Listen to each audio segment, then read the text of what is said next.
বাবা ঠ্যাঙের উপর পা রাইখা স্টাইল মেরে খাচ্ছে। আসসালামু আলাইকুম everyone, welcome back to my another blog. আমরা আছি এখন শ্রীমঙ্গলে। আর গত ব্লগে আমি আপনাদের সাথে শেয়ার করেছিলাম আমাদের ঢাকা টু শ্রীমঙ্গল যাওয়ার জার্নি এবং আমরা কোথায় উঠলাম সব কিছুর ডিটেলস। আর আজকের ব্লগে আমি আপনাদের সাথে শেয়ার করব আমরা একদিনে শ্রীমঙ্গলে কী কী প্লেস ঘুরলাম, সো দ্যাট আপনারাও এখান থেকে একটা ভালো আইডিয়া পেয়ে যেতে পারেন। সো আমাদের সাথে থাকবেন, পুরো ব্লগটি দেখবেন। রাইট নাও আমরা যাচ্ছি লাউয়াছড়া উদ্যান। তো যাওয়ার পথে এই যে দেখুন এত সুন্দর একটা ভিউ, মানে দুপাশ থেকে বড় বড় গাছ, মনে হচ্ছে জঙ্গলের মধ্যে দিয়ে মানে রাস্তা করে দেওয়া আমরা যাচ্ছি। এত সুন্দর ভিউ, আঁকা বাঁকা রাস্তা, মানে অসাধারণ।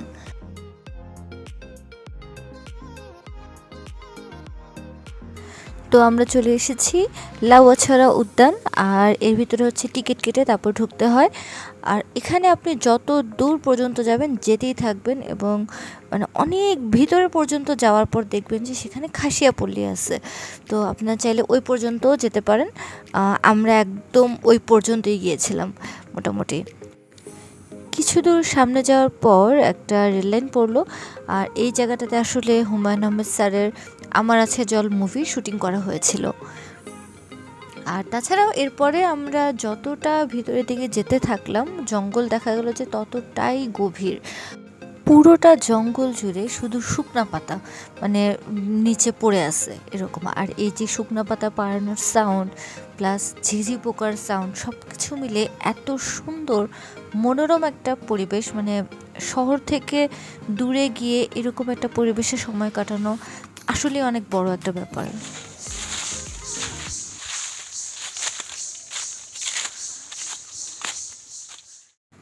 যাই হোক, এভাবে হাঁটতে হাঁটতে চলতে চলতে আমরা মাঝে এক খালার সন্ধান পেয়ে গেলাম যে কিনা আনারস বিক্রি করতেছিল। তো আনারস খেতে খেতে সেখানে একজন বিশিষ্ট ভদ্রলোকের সাথেও দেখা হয়ে গেল, যিনি কিনা খুবই আরামে খাচ্ছিলেন এবং ঠ্যাঙের ওপর পা তুলে লিটারেলি সে খুব আরাম করে বসে খাচ্ছেন। তো যাক, তাহার সাথে দেখা সাক্ষাৎ করে আমরা আবার সামনের দিকে আগাতে লাগলাম। তো এভাবেই আরও কত দূর পার হওয়ার পরে ফাইনালি আমরা খাসিয়াপল্লির একটু ঝলক পাইলাম।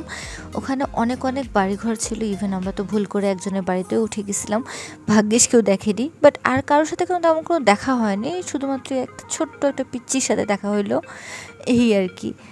আর এই তো তারপর এখন আমরা চলে যাচ্ছি আবার আমাদের জিপে। সো আমার আর হাঁটার কোনো শক্তি নাই, দ্যাটস ওয়াই আমার স্বামীজি আমাকে টেনে টেনে নিয়ে যাচ্ছে। তো বের হওয়ার পরে একটু লেবু পানি খেয়ে এনার্জি গেইন করে নিলাম আমরা। ইভেন এক গ্লাসে তো কাজ হয়নি, কয়েক গ্লাস খাইছি এবং তারপরে আমরা রওনা করলাম আমাদের পরবর্তী গন্তব্যস্থলে। তো এখন আমরা যাচ্ছি মাধবপুর লেকের দিকে। এই যে দেখতেই পারতেছেন সেই একই আঁকাবাঁকা রাস্তা বেয়ে আমাদের জিপ এগিয়ে চলছে। আর শ্রীমঙ্গলের স্পেশালিটি হচ্ছে এটা যে আপনি দূর দূর পর্যন্ত দেখবেন শুধু চা বাগান আর চা বাগান আর উঁচু উঁচু পাহাড়। তো মানে আর পাহাড়গুলো সব হচ্ছে পাহাড়গুলো জুড়ে শুধু চা বাগানই মানে চা বাগান আর চা বাগান, এর বাইরে কোনো কথা নেই। এই যে কী সুন্দর। আর এই পথে যাওয়ার সময় এখানে রাবার বাগানটাও পড়ে, এই যে রাবার বাগান, আর এখানে প্রত্যেকটা গাছের নিচে টুকরি বেঁধে দেওয়া, এখানে ওরা রস সংগ্রহ করে এটা থেকে রাবার তৈরি করা হয়। আর এই তো তারপর আবার আমরা ছুটছি আর ফাইনালি আমরা মাধবপুর লেকে চলে এসেছি। এই যে এখান দিয়ে নাক বরাবর যেতে হবে, আর হ্যাঁ টিকিট কাটতে ভুলবেন না কিন্তু তো এই হচ্ছে ফাইনালি আমাদের মাধবপুর লেক, যেটা অনেক বড়। বাট আফসোসের ব্যাপার হচ্ছে লেকটা খুব মানে নোংরা নোংরা একটা মানে পরিবেশ হয়ে আছে এই জায়গাটা। এটা দেখে খুব কষ্ট লাগছে যে এত সুন্দর জায়গাগুলোকে মানে এভাবে ফেলে রাখা। যাই হোক, আর এই তো এরপর এখানে পাহাড়ও আছে। তো এই পাহাড়ের উপর আপনি যত উপরে উঠবেন তত সুন্দর ভিউ পাবেন। আমরা বেশ অনেকটা উপর পর্যন্ত উঠেছিলাম, এখানে প্রায় 3 স্তর পর্যন্ত উপরে উঠছিলাম আমরা। চাইলে আরও যাওয়া যেত, বাট আর শরীরে সইতেছেন না। আর হ্যাঁ, পানি নিতে ভুলবেন না কিন্তু, বিকজ আপনাদের যদি টার্গেট থাকে যে আপনারা এত উপরে উঠবেন তো আপনাদের পানি দরকার, তাহলে থাকতে পারবেন না। আর ফাইনালি আমরা ঠিক এই স্টেপ পর্যন্ত উঠেছিলাম। আর এখান থেকে হচ্ছে আপনাদেরকে ভিউটা দেখাই, মানে কীরকম দেখা যায়।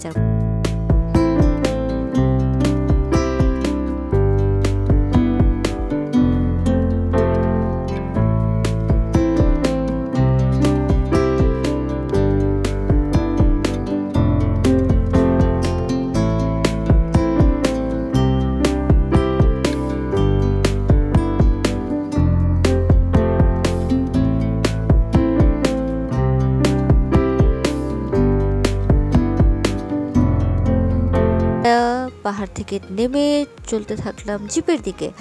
আর হ্যাঁ, একটা কথা, এখানে না কেনার মতো তেমন কিছু পাবেন না আপনারা, বাট যদি কিছু নিতে চান এখান থেকে আপনারা একদম খাঁটি চা পাতা নিতে পারেন বাসার জন্য। আমিও তাই করেছিলাম, আর আদার্স কেনাকাটার মতো কিছুই পাইনি। যাই হোক, তো এখানে আমরা এগেইন আমাদের মামা আমাদেরকে নিয়ে ছুটতে লাগলো। আরও নাকি সুন্দর সুন্দর জায়গা আছে সামনে, সেটা দেখানোর জন্য।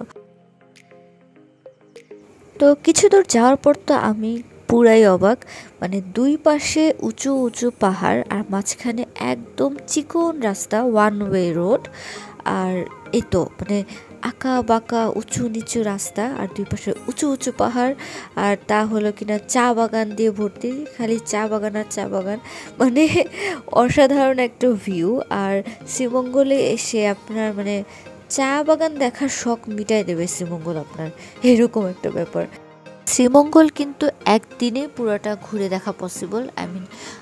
আপনাদেরকে যেটা করতে হবে যে হয় চাঁদের গাড়ি অথবা সিএনজি, যেটা আপনি প্রেফার করেন সেটা আপনি রিজার্ভ করবেন সারাদিনের জন্য, দেন ওনারাই আপনাকে সব কিছু ঘুরিয়ে দেখাবে।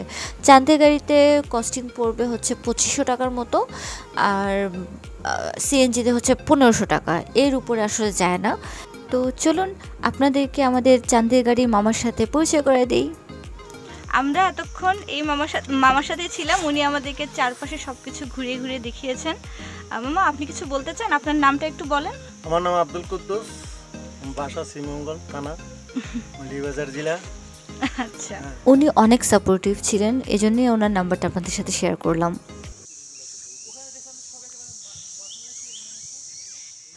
রাইট নাও আমরা আছি নূরজাহান চা বাগানের পিছনের গেটটাতে। তো এটা যতটুকু দেখা যাচ্ছে এটা আসলে কিছুই না, ভিতরে আরও অনেক বড় একটা এরিয়া, যেটা আমরা আর যাইনি সামনে, বিকজ আমাদের আসলে হাতে এতটা টাইম ছিল না।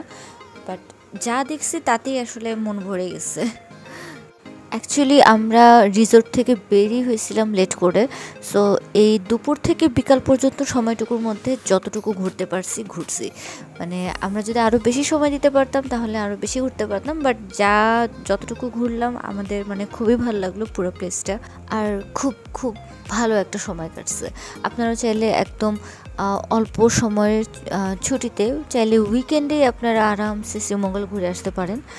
আমাদের ট্রেন ছিল সন্ধ্যা 6টায়, পারাবত এক্সপ্রেস, আর মাঝে দিয়ে আমরা একটু খাবার দাবার কিনে নিলাম, যেহেতু আমাদের দুপুরে কোনো খাওয়াই হয়নি।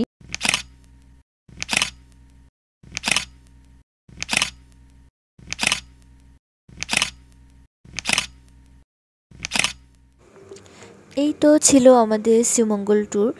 আমি চেষ্টা করেছি যতটুকু সম্ভব আপনাদেরকে সব ইনফরমেশন দেওয়ার। আমরা এখানে 2 দিনের সময় নিয়ে এসেছিলাম। একদিন তো গেল হচ্ছে রিসোর্টে, অ্যান্ড আরেক সেকেন্ড দিন হচ্ছে শ্রীমঙ্গলটা পুরোটা ঘুরে দেখা। তো আপনারাও চাইলে হচ্ছে গিয়ে এরকম খুব অল্প সময় হাতে নিয়েও শ্রীমঙ্গলটা একটা ছোটোখাটো ট্যুর দিয়ে ফেলতে পারেন। আর আমার ভিডিও কেমন লাগলো অবশ্যই জানাবেন, আর যদি আমার ভিডিও ভালো লেগে থাকে তাহলে লাইক, কমেন্ট, শেয়ার, সাবস্ক্রাইব করে আমার সাথেই থাকবেন। Thank you.